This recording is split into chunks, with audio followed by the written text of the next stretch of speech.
我等佢哋官方上，跟住影到呢個位置。其實有冇專業人士喺度㗎？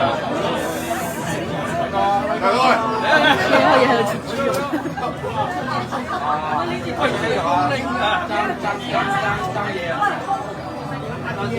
我見你黐得好似好熟手咁樣嘅，切開喎應該。好賺個皮。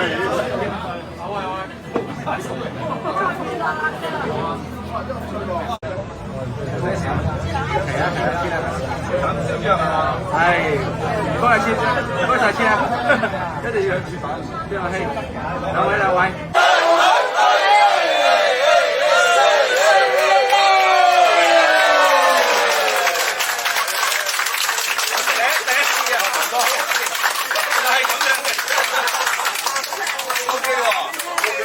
好，咁我哋呢個時候，我哋咁多位嘅同事，我哋都一齊再分啲。